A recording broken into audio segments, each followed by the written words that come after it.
The Chilling's a 1980s horror film about cryogenics. It starts with a long bunch of text to read all about the science of it. Then there's a shoddy looking title, and then you see a bunch of cryogenic pods, and you get to see the names on a few of them.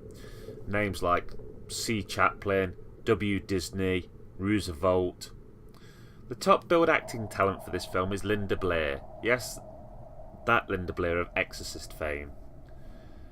Now, I guess it's important to say that I never saw this one back in my video rental days, nor in fact have I ever seen it at all before I wrote a review of it. I have no real attachment to it, or reason to be biased for or against the film. Now, I guess I need to say the good old spoilers that the film might be from like 1989, so I don't think people are going to scream at me.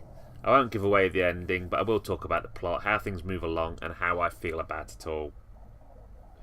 With one of the early scenes being a bunch of protesters waving placards and shouting "Stop cryogenics," I kind of wonder if this is some kind of morality protest piece. It being followed by scenes of a guy talking to a creepy looking doctor with sinister music playing make this film feel highly unsuitable.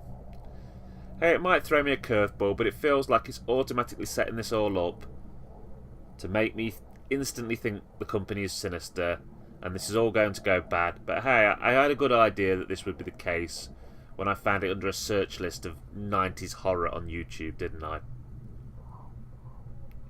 We then get to meet some guys who are going to pull a job.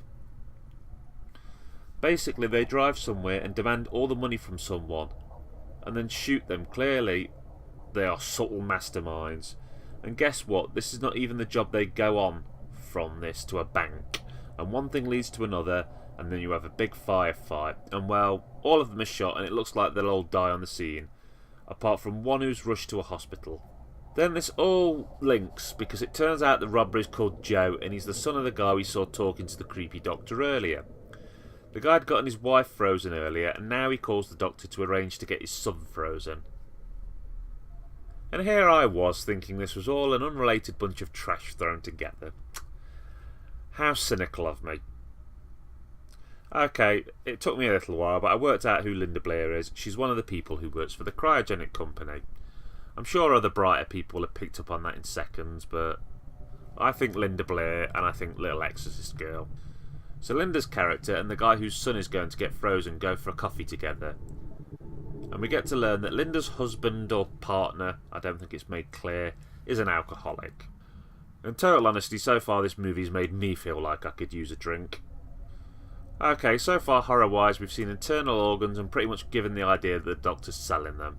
So it looks like he's pumping people full of a green substance which he says will help stop them from decaying, pulling out all their internal organs and then freezing them. I think that basically he's just a con man and thinks what the heck, by the time the technology progresses at any real speed, I'll be long gone.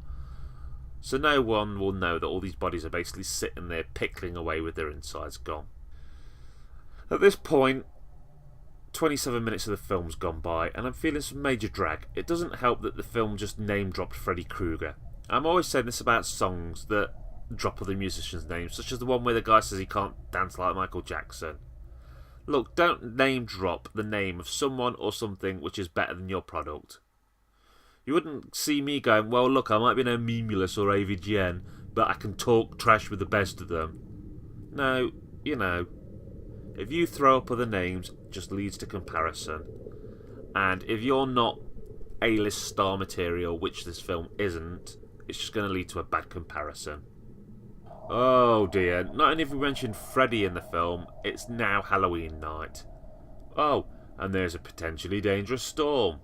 Hello movie, would you like to tick any more boxes right now? Maybe a trip out to a campground, or some drugged up teenagers introduced to the film. And some premarital sex and some hash smoking. Okay.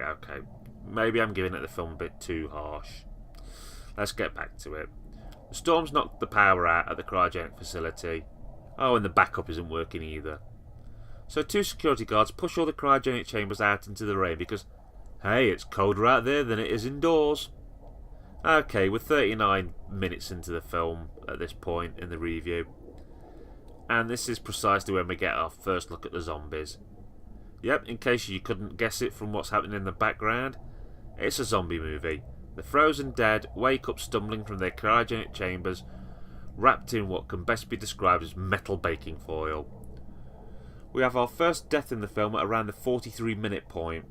We see a serious monster movie cliche, and that's the zombies walking through some kind of fog or mist.